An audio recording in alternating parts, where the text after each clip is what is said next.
A gente viu no primeiro bloco do programa a importância de se melhorar a educação no ensino básico. Além da escola convencional, projetos extra-classe podem ajudar a desenvolver a garotada. A gente bate um papo agora com a professora doutora Tânia Maria Gomes da Silva, que tem um projeto que usa a literatura para promover a saúde. Ele é realizado na Comunidade Social Cristã Beneficente em Mandaguari. E ela é professora aqui da Unicesumar do mestrado. Tudo bem, Tânia? Bem, obrigada.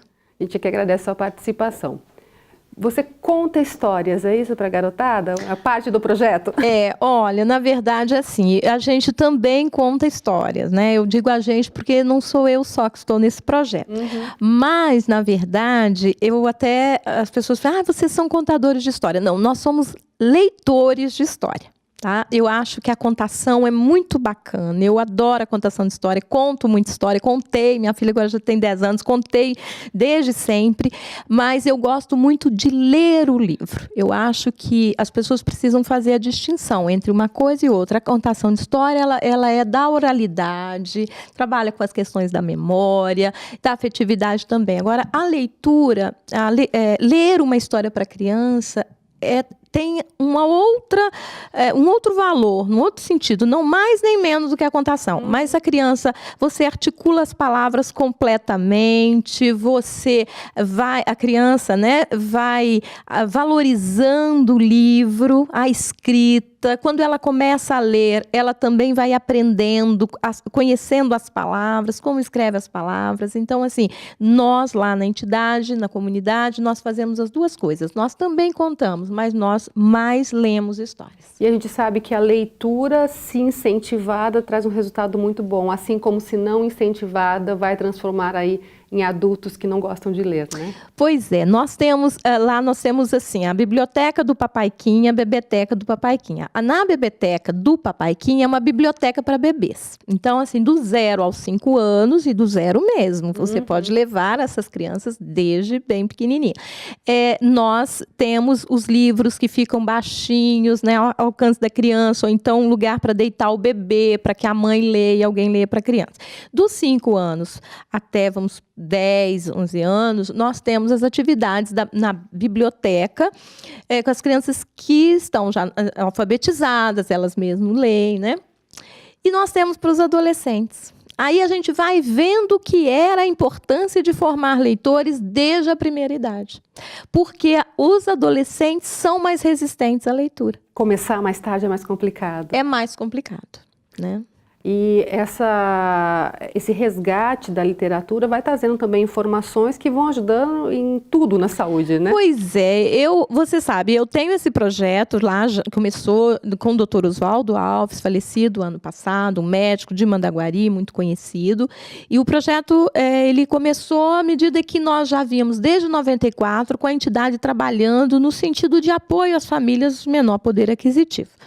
E a gente vinha um ciclo da pobreza, quer dizer, nós atendíamos mulheres e depois ajudávamos com seus filhos e depois essas crianças voltavam para pedir ajuda. Era um ciclo da pobreza, que aliás é o que há de mais cruel, eu acho, né? Na questão da desigualdade econômica. E em 2010, o Dr. Oswaldo foi contemplado porque ele foi preso político, ele recebeu uma aposentadoria, e aí sim pensou-se como poderia ampliar esse trabalho. Então vamos fazer alguma coisa na área de educação, porque a educação é transformadora. Exatamente. Então nós começamos com a literatura. Desde então nós temos trabalhado bastante, muitas crianças e muitos adolescentes já passaram pela entidade. Mas é um trabalho difícil, porque as pessoas não dão devido valor à literatura.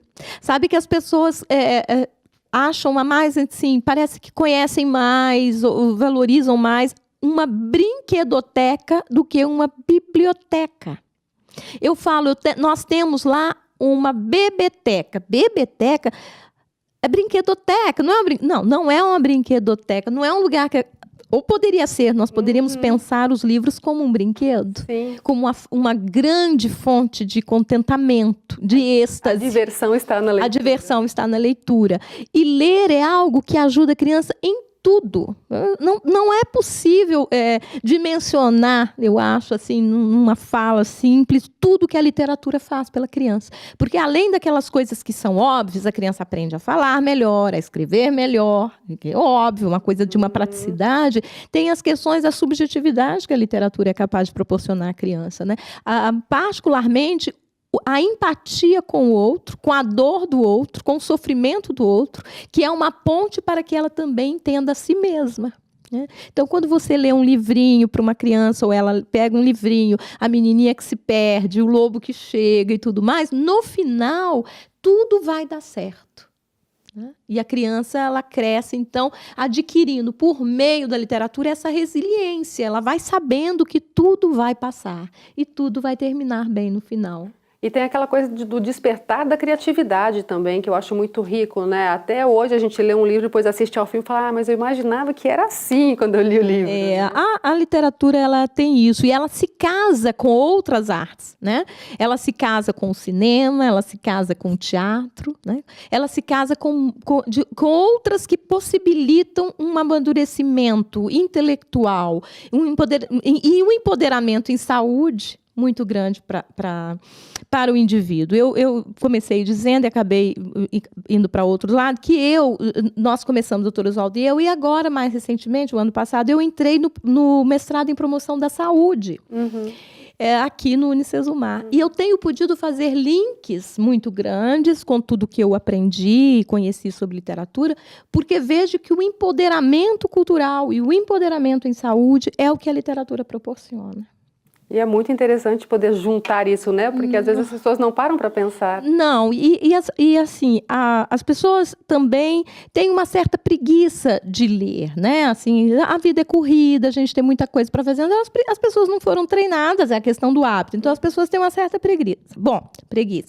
A criança precisa de ter pais leitores também, ou um adulto leitor. Não precisa ser o pai, mas ela precisa conviver com um adulto leitor, senão é difícil. Ela tem que ter uma referência, né? Então, acaba ficando difícil, porque eu encontro pais que falam para mim, eu não sei o que eu faço para meu filho gostar de ler. Leia. Comece desde cedo. Comece a ler, leia para ele, leia com ele, leia perto dele, que aí ele vai ler também. Os livros hoje são muito lindos, né? Eu adquiri um amor enorme pela leitura, porque meu pai me dava muitos livros. Meu pai me ligava no final da tarde, ele saía sempre, ele tinha um fóton por volta de 5 horas, ele ligava e pedia que eu fosse me encontrar com ele e me dava um livro. Olha só. Então, são memórias afetivas que para sempre vão marcando a gente. Então, eu acho que assim, são coisas que a gente passa para os filhos e os filhos passam para os filhos, e a gente deveria formar uma nação de leitores. E que com esse projeto se consiga realmente, em vez de repetir o padrão de comportamento que é, de alguma forma, não legal para a sociedade e para a própria família, mas que se consiga fazer uma repetição de padrão de comportamento nesse sentido de criar o hábito da leitura, né? Sim, e uma coisa importante, Elaine, que eu tenho lá em Mandaguari, na comunidade, a gente tem trabalhado muito na seguinte questão. Há um número muito grande, preocupante, de crianças usando metilfenidato, que é mais conhecido como a Ritalina. As crianças são inquietas, as crianças hoje, né, não param na sala de aula, enfim, por uma série de razões, e muitas estão sendo medicadas.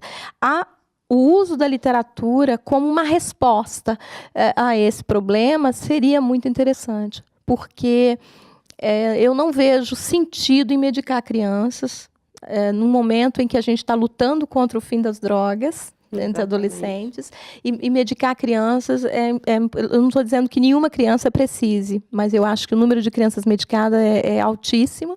E os livros poderiam ser uma resposta. Ou seja, pode encontrar paz a partir do momento que se interesse por uma coisa que vá fazer, né? A literatura, o Giraldo tem uma frase que uma vez ele disse, e assim as professoras ficavam bravas com ele, que é o seguinte: é melhor ler do que estudar.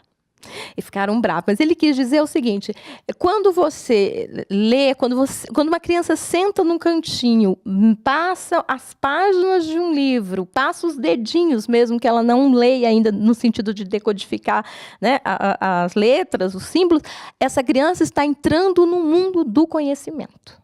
Com certeza. E sempre está aprendendo. Sempre aprendendo. Todo.